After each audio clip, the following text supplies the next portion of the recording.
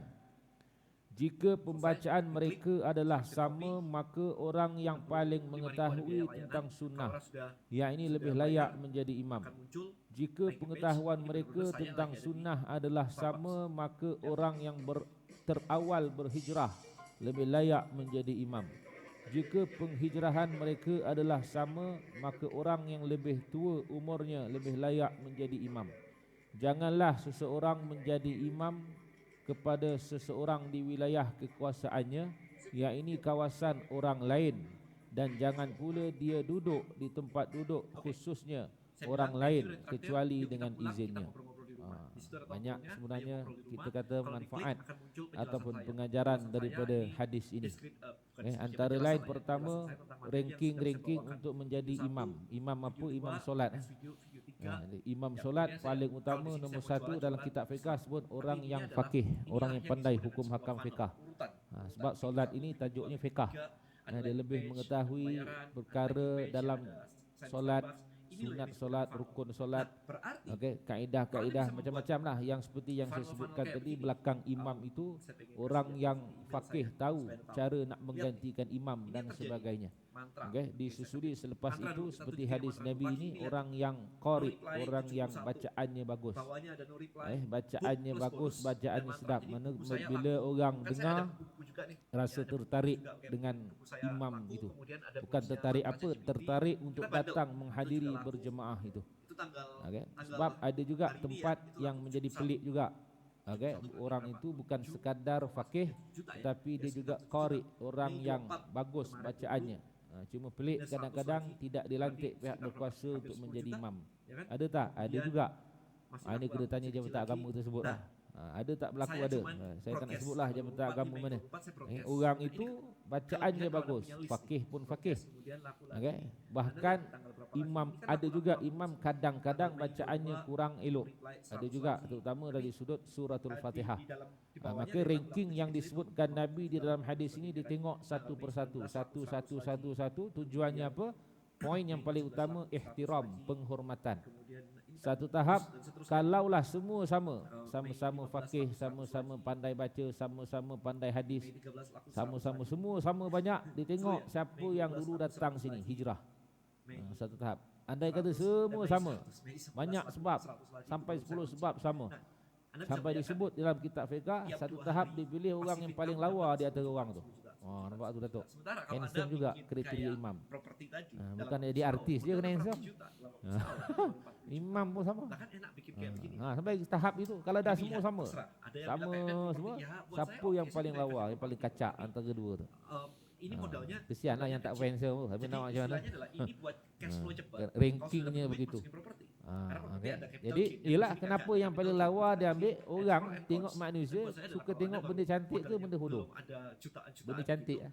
Kita manusia pun kalau disuruh pilih barang, kita akan ambil barang yang paling indah, paling lawa. Jarang kita nak ambil barang yang dah ada cacat. Jarang. Sesama barang tu, orang lagi lebih lagi. Yang satu tahap disebutkan begitu. Kemudian ada lagi yang disebut Nabi, janganlah seseorang menjadi imam kepada seorang di wilayah kekuasaannya, itu kawasan orang lain. Maksudnya apa? Contoh mudah. Sebab itu kadang-kadang penceramah kan dia datang macam saya lah datang sini. Kalau berdapat penceramah tu, jangan masuk isyak dia terus ke depan, dia rampas kursi imam. Jangan. Alhamdulillah saya tak buat itu. Kecuali di offer, itu pun kadang saya tolak. Imam lebih afdal. Sebab apa? Kena ingat, imam-imam itu dilantik oleh siapa? Pemerintah lah, pejabat agama. Senang cakap, imam pun ada tauliah imam. Mereka layak untuk menjadi imam. Kecuali imam itu rasa macam aku rasa lain kalau ada orang ustaz lah jadi imam, tu lain bab. Macam ada satu tempat saya pergi di Kuala Lumpur, kalau saya datang memang dia suruh jadi imam. Maka bila saya tahu itu, saya selalu datang lambat. Funnel ini saya build selama seminggu atau 2 minggu. Selamat tak jadi imam. Dia kata tak boleh, lain kata. Maghrib boleh elak isyak tak ada kata apa. Tak, kita nak keluar lah lepas kuliah kan. Saya nak keluar dulu. Memang biasa isyak dia suruh. Kalau dia suruh terpaksa.